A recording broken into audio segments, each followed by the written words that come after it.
Have you heard about Mature Adults with Donna Hoover and Mike Roth? Yes, this is my second podcast, and Donna and I are going to be addressing subjects which are significant for seniors, especially seniors living here in the villages.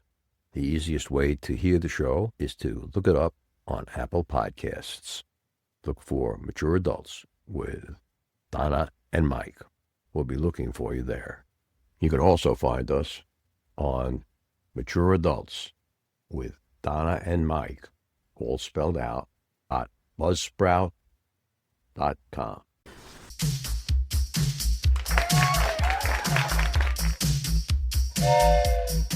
Welcome to Season 7 of Open Forum in the Villages, Florida.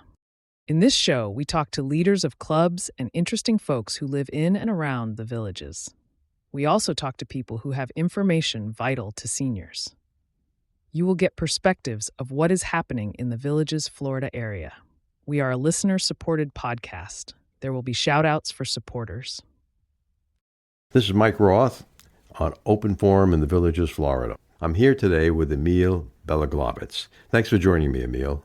Emil is a computer expert and an AI expert, especially in the area of robotics. Emil, why don't you tell our listeners a little bit about your background in computers and robotics before you got here to the villages? I'm retired for the past 3 years, but before that I worked as my last company with Stryker, and there I met a few people that worked on robotics. Okay, a few people at Stryker. Yes. They're known for their medical technology devices. That's correct.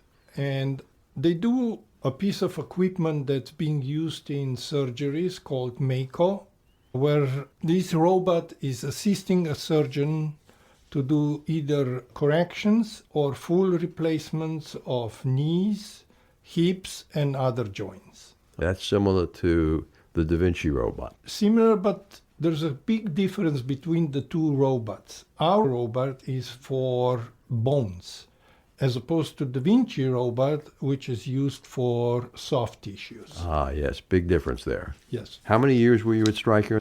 I worked for Stryker 4 years, but before that I worked for other big manufacturers like Kellogg, and earlier than that Pharmacia, which later on was bought by Pfizer. And what motivated you as a retiree to get immersed in the technology? Before I retired, I was asked to work on emerging technologies at Stryker as an enterprise architect. Once I had more time to spend on what really interests me, and one of these interests is also robotics. I'm more like a theoretical person. I do research as far as what these tools can do for us than actually building. Can you explore more of the place of AI and robotics in the workplace? It makes sense in the surgical workplace where you want exact placement and cutting or minimal cutting. How does artificial intelligence fit into the workplace? The first place is in automation. We can use artificial intelligence to help automate all sorts of business processes, and that's where my interest and my role was initially with Strike. Also in manufacturing, but more in finance, customer support. There's been a story published recently that Salesforce.com, that had 9,000 people in customer support, let 4,000 people go to replace them with AI, using AI voice. Do you think that's a good decision?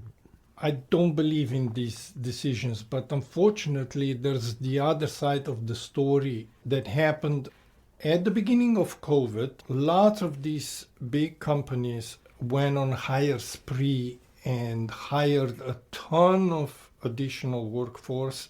And now they're shedding this workforce, but they don't want to admit the actual reason. So they blame AI for shedding the workforce that's not needed anymore. So there's a mirror function going on there. Of course, because Wall Street would not trust someone who would say, I made a mistake previously. I see AI replacing programmers, actual computer programmers. I did a little experiment with our Mercedes Club to see if I could duplicate a site that was being written by human beings with a AI written site. And the look and feel of the AI site was much better. Also, we managed to generate the core of it in only a couple of hours as opposed to 6 months. We don't know which one of those two, the AI version of the site or the human-coded section, will actually go up. I think AI at this point is really good in creating prototypes of solutions. The judgment is whether these can be properly penalized. AI is very helpful to create millions of lines of code, but whether this code is actually efficient, that's another question. Yes, and there's always the question of hallucinations. I failed to tell the AI how old the club was, and the AI decided it was 15 years old when it was really only 9. That was a little bit of a surprise. It also generated some other strange stuff we had to take out. I've heard that the solution to hallucinations in AIs is to give the AI the ability to say, I don't know, instead of making something up. This is still an open question, how to actually get rid of hallucinations. The research is ongoing and things are improving. One of them is so-called chain of thought, where AI is giving a chance to simulate thinking, but in a sense, it's just iterating a longer time before spitting out the end result. Let's talk a little bit more about this course that you have coming up in October on AI robotics. Tell our listeners a little bit about that course. The idea of the course is to give the audience an overview about robotics. And it goes from the robotics that are being used for years already, like cleaning robots, like Roomba, vacuums, to the point that robots will help elderly people with their medication, resolving their problems with loneliness, because the patience of a robot is immeasurable. My Enrichment Academy course, AI and Robots, Understanding the Future, happening today, TEC 2700, is a lecture on October 22nd and October 29th. Now, in the history of robotics, I remember 15 years ago, I was introduced to artificial vision in manufacturing. Yeah. The robot could see where the dots on a dot matrix printer were actually hitting the paper. I thought that was amazing. But now we have robots that can actually correct for that problem they perceive. It seems to be going more and more intense in that direction. Computer vision is actually used in multiple areas. For example, in manufacturing, we did research on how to improve our quality assurance by using 3D cameras. One example that you gave earlier, we scan with a 3D or 2D camera every label that's being put on our product. And if the label is not according to the quality, it gets discarded. We also check the accuracy of implants that are being manufactured. Yeah, it's a terrible thing when I hear about a hip implant needing to be replaced because it's being recalled. That happened to a client of mine. As we look at robotics today, what level would you say that we're at? 1, 2, 3, 4, 5? It depends what we're talking about. Humanoid robot. Humanoid robot, we are at the beginning. I would say maybe between 1 and 2. Between 1 and 2. Yes. We see on the internet pictures of Chinese robots having Olympic competitions or prize fighting. Do you think that's all staged? That might not be all staged, but I think they're still manipulated. They're not autonomous robots. You could see that these fights are being controlled, choreographed, and controlled by humans. Human. I've noticed that a lot of the robots seem to be very small. They're not full-sized humans. Right. Well, like 4'6" instead of 5'6". Okay, scaled down, and some of the manual dexterity doesn't seem to be there. Yeah, they call these dexterity freedoms of movement. They're by far not all the freedoms of movement that humans have. What do you think of the newest AI computer brought out by NVIDIA designed for robots? It's supposed to be a small, compact computer, low power consumption that can do a lot. Those are specialized chips. If you think about chips that are embedded into robotaxis or self-driven cars, where the actual decision has to be made in milliseconds, that's where these chips have to be used. And the newest chip has tenfold better performance than previous versions. Tesla just lost a rather large court action over a death in a robo-car case. Do you think autonomous driving cars are safe or going to become safe? They will.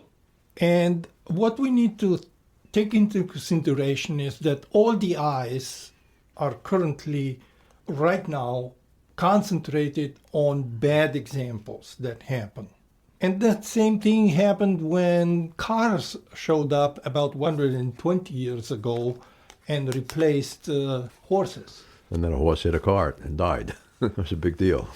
But everyone was afraid. We are all concerned about the edge cases. Yes, but to me, you can't have a robotically driven car without vision that goes beyond human sight. It's got to be able to navigate in fog, rain, snow, sleet, or decide to stop. And apparently that programming isn't there with cars that are using all cameras. Yeah, that's a concern. I share there are two different schools of thought here. For example, Tesla puts all the eggs into the basket of computer vision with cameras. Yes. But Waymo uses radars. According to some sources, Waymo is more advanced and has better results than Tesla, especially in the conditions that you described, when it's snowing, when it's raining. Yes, but Waymo has had accidents. Same problem. Okay, let's talk about the case of Boston Scientific. Yep. Those are the guys who had the dancing dogs on America's Got Talent. And they did real well in the first round, not so well in the second round. What do you think Boston Scientific is really developing there? Well, initially Boston Dynamics was developing robots, and I think that's still going on behind the scenes for the Army. The purpose was to get industrial strength robot that could be employed on a battlefield. Yes, but a battlefield robot can't be plugged in to be recharged easily. What kind of running time would a battlefield robot have today? To be honest, I don't know. It seems that to be moving around on a battlefield, running, jumping, even firing a weapon, and vision, it's got to be burning a lot of electricity.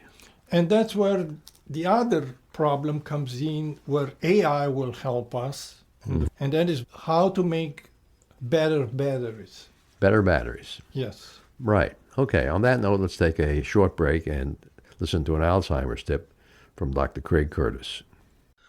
Dr. Curtis, can you give our patients a tip on keeping their brain healthy? Absolutely. My favorite tip involves a change in eating patterns, but it's not a drastic change. It's simply increasing the amount of fresh fruits and vegetables, fish, other white meats, and lowering the amounts of red meat, sweets and sugars, and also carbohydrates. It's essentially following a Mediterranean-type diet plan. With over 20 years of experience studying brain health, Dr. Curtis's goal is to educate the village's community on how to live a longer, healthier life. To learn more, visit his website, craigcurtismd.com, or call 352-500-5252 to attend a free seminar. Thank you, Dr. Curtis. We were talking about better batteries. How is AI going to come up with better batteries when our engineers seem to be going so slowly? It's pathetic. Well, I touched that problem at Stryker, actually. Really? Stryker's handheld tools used in surgeries have to use battery packs. So Stryker is buying batteries actually from various manufacturers, but we are trying to improve the end-of-life cycle of those batteries. The battery pack has to be cleaned after each surgery. It has to go into autoclave where it's been heated up, and we spray it with heavy chemicals to make sure that all the residues, all the fluids are being cleaned completely. And that shortens the life cycle of the battery. What kind of batteries was Stryker using? Lithium ion? Lithium-ion batteries, exactly. And Stryker's playing around with changing the formula for the electrolyte to improve the life cycle of the battery. And if you do that, then you have to test. Artificial intelligence is we're using artificial intelligence to predict how many times we'll be able to recharge this battery and recharge and clean. So the automobile manufacturers are going into what they call a solid-state battery. Yeah. Can you explain for our listeners what that means in layman's terms? In layman's terms, you're removing electrolyte out of the battery. Fluid, Exactly. And in this way, you're also removing a problem of overheating during the charge, and in case of malfunctioning of the battery, you're removing the danger of fire. And batteries can, I've seen films of them burn. with high temperature. That's why they have cooling systems when you're charging a car. Are there any of these solid-state batteries that you think show a lot of promise? They do show a promise, but they're still in the research stage, not productionalized yet. I thought General Motors was moving towards a production. They all move towards it. Okay, so AI in computer sense uses a lot of power. We hear stories almost every week, whether it's Google or Facebook, wanting to put it in a gigantic data center, and then they have to put in a nuclear power plant to power their data center. Right. It seems to be rather extreme. Right. Power consumers. What's happening on the power creation side and AI that would make some of these plants economically feasible? Well, we're using AI to solve another problem, which is instead of a standard, regular nuclear energy, to switch to the nuclear energy that's happening on the sun, and it's actually fusion energy. But the fusion energy hits a problem that if you want to recreate fusion process on the Earth, you have to deal with 100 million degrees. And nothing can hold 100 million degrees. What you do is you're trying to put that into a magnetic field and levitate plasma in a magnetic field without plasma ever touching the wall of the device. Is that the thing they're doing in Switzerland with the big cyclotron that's 26 miles long? What they're doing there is trying to understand the subatomic particles. They spin towards the speed of light, these particles, and crash them together, and that forces those particles to fall apart and create, if you ever heard about God particle. God particle? That was years ago announced theoretically and finally proven to exist in 2011, if I remember right.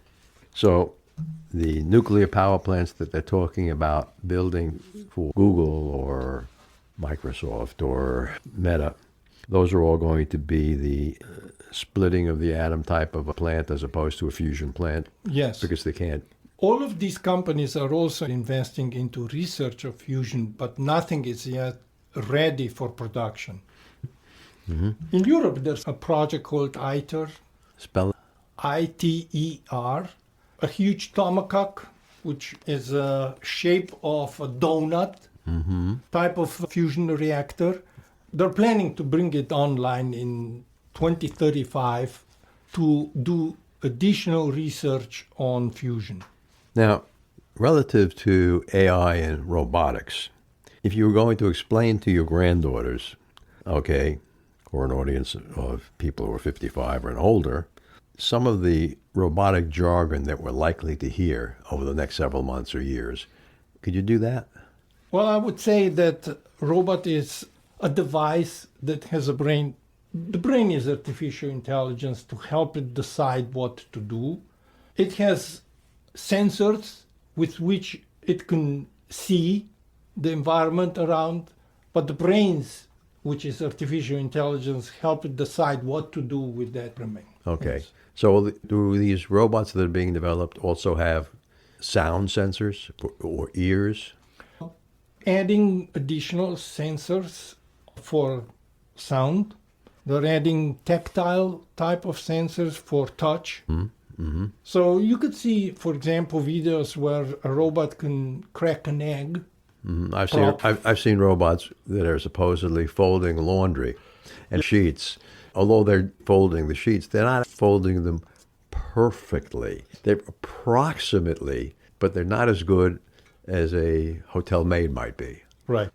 Now, in the area of food preparation, are there any advances being made in robotics there? Right. Robots are now already used in service industry.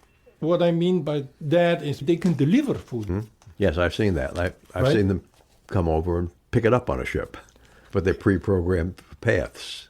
Right. But on the other hand, you could use robots in the same way as they're being used in, for example, warehouses. Amazon uses millions of robots in their warehouses already, and they use artificial intelligence to pick and put away the stuff into the bins, and they don't crash each other. No, that's very good. They don't crash. But the example that you brought up of Amazon, their robots are very specialized to work in their warehouses, Yeah. where they know being A122 is going to be in a specific physical place. Yes. What happens when the device or box that they're trying to put in that specific space doesn't fit?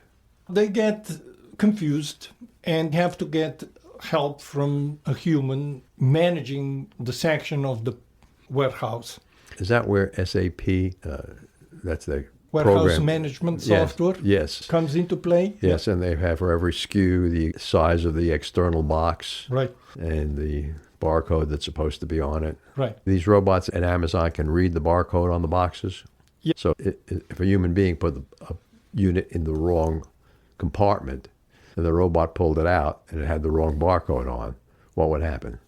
Yeah, I think at that point they have to have some sort of an exit procedure, we call it, which is a solution for that type of Nonconformity.